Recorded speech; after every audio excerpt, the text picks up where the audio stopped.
Today, I'll demonstrate how to use epoxy resin to coat a bookmark. Epoxy resin is composed of two components, the Part A and Part B. When using it, Parts A and B are mixed together in a 3:1 ratio.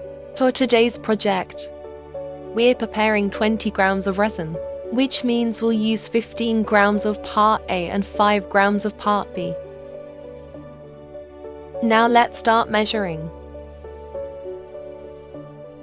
Part A 15 grams. Part B 5 grams, the total is 20 grams. Use a clean, disposable stir stick to mix the components. Stir slowly and thoroughly in one direction. To minimize air bubbles, continue stirring until there are no stringy substances. After mixing, let the mixture sit for a few minutes. This allows some of the air bubbles to rise to the surface.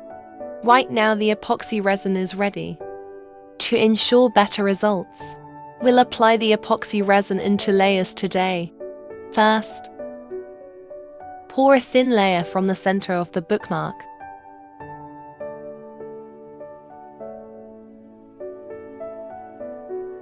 And then use a small brush to evenly spread it across the surface.